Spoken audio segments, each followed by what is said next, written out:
This episode is sponsored by BetterHelp. October 10th is World Mental Health Day, and this year we're saying thank you, therapists. BetterHelp therapists have helped over 5 million people worldwide on their mental health journeys. That's millions of stories, millions of journeys, and behind every one is a therapist who showed up, listened, and helped someone take a step forward. Moments in therapy, like the right question, a safe space to cry, or a small win, can change lives. This World Mental Health Day, BetterHelp is honoring those connections and the therapists who make them possible, while showing how easy it is to get guidance from a licensed therapist online with BetterHelp. With over 30,000 therapists, BetterHelp is the world's largest online therapy platform, having served over 5 million people globally. And it works with an average rating of 4.9 out of 5 for a live session based on over 1.7 million client reviews. This World Mental Health Day, we're celebrating the therapists who've helped millions of people take a step forward. If you're ready to find the right therapist for you, BetterHelp can help you start that journey. Our listeners get 10% off their first month at betterhelp.com/PFF. That's betterhelp.com/PFF. All right, next up, we got South Carolina at number 11 LSU, 7:45 p.m. Eastern Time on the SEC Network. The storyline to know is, okay, how does LSU respond to its loss to Ole Miss? A couple weeks ago, LSU suffered their first loss of the year to number 13 Ole Miss by a final score of 24-19. LSU was number 4 in the country at the time. Now they're out of the top 10 altogether. They're coming off a bye week, and they look to get their season back on track this week against a 3-2 South Carolina team. And add his storyline in this game too, Dalton, and why I was a little confused with Andrew Harbaugh earlier in the show when he said QB1 game this week. We have two quarterbacks in this game who are looking to prove themselves as potential top picks in the 2026 NFL Draft. South Carolina's Lenora Sellers is 23rd among all FBS quarterbacks this year with an 86 PFF grade. And LSU's Garrett Nussmeier is 31st in the country with an 83.3 PFF grade. And both offenses rely on those quarterbacks a lot. Probably too much, honestly, but could be a fun storyline, too, between those two as they look to be top 5 picks maybe in the NFL Draft this year. I think you make a great point there. These two, and Cade Klubnik from Clemson is another one where this has happened, where the offensive structure is just not as strong as many thought with these teams. And, you know, in the case of LSU, I'm going to get into it more. The lack of a run game, they're asking Nussmeier to drop back and throw the football too much. In the case of South Carolina, I think some of the other guys around Sellers haven't quite developed all the way yet, and Sellers has had to carry them. Now, in their game against Missouri, he tried his damnedest to do it. 4 big-time throws in that game. His ability to move outside the pocket and take deep shots, those were really what kept South Carolina in that game. But for South Carolina, it feels like home run or strikeout type of offense, right? We're either hitting a 60-yard bomb or we're going 3 and out. Yeah. And you just can't have that level of inconsistency. And let's face it, with LSU, you take out a game against an FCS team in Southeast Louisiana, LSU scoring 20 points a game. That's clearly not good enough and not what they thought they were getting from Garrett Nussmeier and all these receivers. But I really believe it's the lack of the run game that has hurt them. Yeah, absolutely. So, Dalton, in a game between two potential franchise quarterbacks in the NFL and two potential first-round picks in this year's draft, you actually have Garrett Nussmeier in this game against the South Carolina defense. What should we know about that matchup? Look, coming out of a bye week and understanding what I just said about LSU's lack of a run game, and because no run game, they have no play action to speak of, right? And now they're just asking Nussmeier to drop back and make every throw and be perfect, right, for 50 to 55 times a game. It's too much. And he's not Jaden Daniels where he adds it all to your run game like it was a few years ago. You could get away with it with Jaden Daniels because he ran for 1,100 yards, right? So you had a run game with Jaden in there. With Garrett, you don't have this. So, I mean, you look at LSU's run game. They're 119th in the country in rushing grade. Not good. They need to get Caden Durham going badly. And ironically, this was the game last year where Caden Durham really broke out. And when they were behind South Carolina early at South Carolina, Caden Durham got him back in that game, and then eventually they won it. And the games where LSU ran the football were the ones where they looked the best. Go ahead. And the good news is Caden Durham will be playing this week after missing last game against Ole Miss. I mean, him, Harlem Bear, I don't care who it is. Yeah. They need somebody who can run the football. We've mentioned all offseason. They lost 4 starters on the offensive line. big problem, right? Big problem in run blocking. They're 126. They have the 11th worst run blocking grade in the country. 111th in yards per carry, 118th in explosive run rate. This LSU team needs to find some semblance of balance. Because, look, this South Carolina run defense, the numbers paint it as kind of average to slightly above average, but they're another one. They're tilted because they played Missouri, and Missouri's running over everybody right now. You look at South Carolina's other games outside of the Missouri game in run defense, they've been pretty darn good in the middle, replacing all those guys in run defense. So I think for LSU, it can't, I don't care who they're playing, it can't just be Garrett Nussmeier out there trying to basically the same way that when he was playing Joe Burrow had to for the Cincinnati Bengals, where, hey, we can't run it, and their defense is better. LSU's defense is obviously better. You're going into that. But you've got to find something. And I'm not saying they have to run the ball like Missouri or one of the academy schools or anything like that, but can I get 120? Can I get 130? Maybe as a unit in this game? Because if they have another day where they go out there and they run for 50 yards, they're going to lose. I really believe that. I know Nussmeier, he tries his best, and I think this is the part where separating the individual talent when it comes to draft scouting and all of that, and then looking at just what is wrong with this offense. And I know it's been a hot point of contention in Baton Rouge, but rightfully so.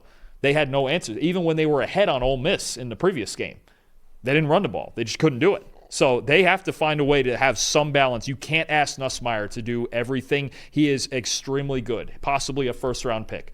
But you cannot ask your quarterback to do everything for your offense. Yeah, and that's the same story on the other side, too, is South Carolina, because Lenora Sellers has to be Superman for this offense to do anything in any game.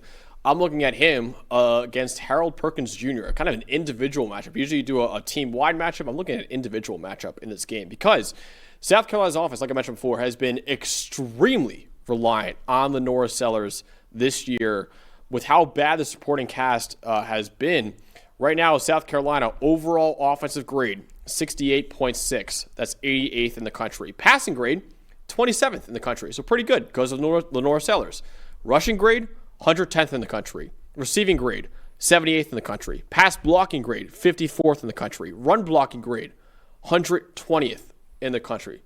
Outside of passing, which is by itself really Lenora Sellers, everything else is at least outside the top 50 in the country, and besides pass blocking, outside the top 75 in the country right now. So this offense is so reliant on Lenora Sellers to be Superman for them.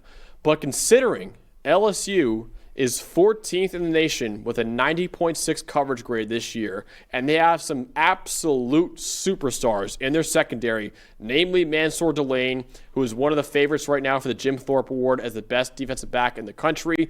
Also might be one of if not the first corner taken in the 2026 NFL Draft.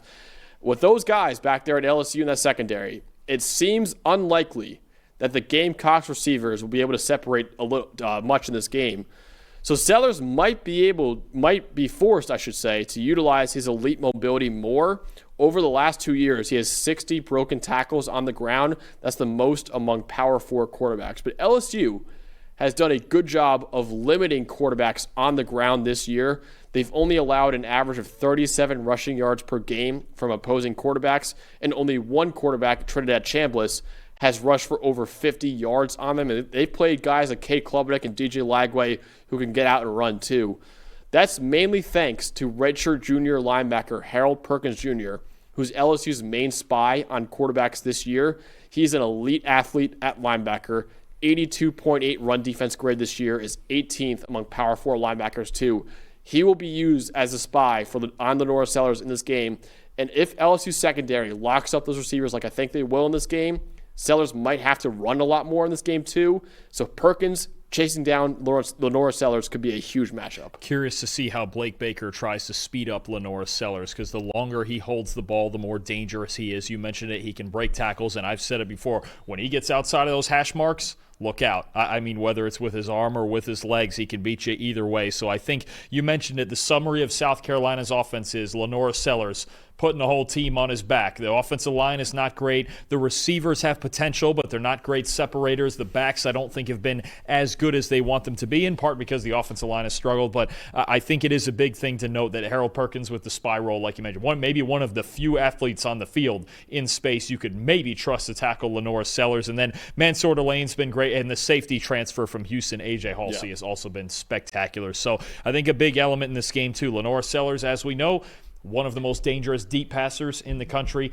That's the biggest thing that LSU has fixed in their defense this year. They've been one of the best teams in the country at preventing those deep shots. They did it against Klubnik. They did it against Lagway. Ole Miss didn't have to take those deep shots because Chambliss was more reserved, more conservative, beat him in the intermediate range and running the football. But Sellers has got to be a bit patient, because you don't want to force passes into the deeper parts of this secondary because they will shut you down. Absolutely. So ultimately, Dalton, who will win this game between two of maybe the top quarterbacks in this year's draft in Garrett Nussmeier and Lenora Sellers, who will come out on top of this one? This is a weird one. This is a weird football game. This feels like a game that's going to get weird, and I know it's night at Death Valley, and it's always weird. I almost took South Carolina. Wow, okay. I almost did it. I'm worried about this LSU offense.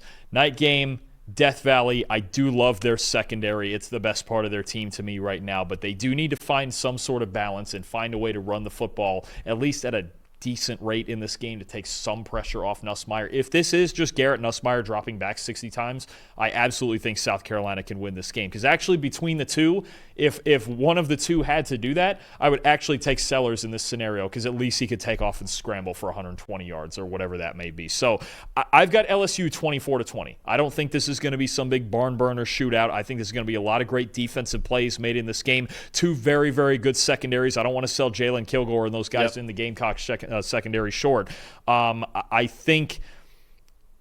really think this is pretty even. I think honestly the script in my head is this game, LSU's going to find their way ahead, and I think Sellers is going to have one shot. He's going to have a shot at the drive against this defense, and I'm going to take LSU's defense to get it done. But I think South Carolina absolutely has a shot to go in here and win, because LSU's lack of balance really hurts them on offense. I got LSU winning a little more convincingly. I have it 30-17. I just think this South Carolina offense, which is so reliant on Lenora Sellers, they're going to struggle going through the air against an elite LSU secondary right now, and on the ground too, with not a great run game for South Carolina, and then Lenora Sellers, like I said, against Harold Perkins, who's spying him in this game too. So I think the Tigers will bounce back from their loss to Ole Miss a couple weeks ago and get a win over the Gamecocks in this game too at home, which I think is huge for LSU too. So it should be a fun game, but I do think LSU will win 30-17. Do we have 44.5 over under? I was just going to ask is Whit Weeks taking the over in this game too? Oh, maybe. I have it under, so I don't know which way Whit Weeks might be taking that. No, I don't know if Lane Kiffin's still giving him betting advice. But, yeah. No, he's not dating Shane Beamer's daughter. He's dating Lane Kiffin's daughter. So. Oh, okay. Yeah. Oh, okay. So Beamer doesn't have anything for him. No, okay. I think it's good.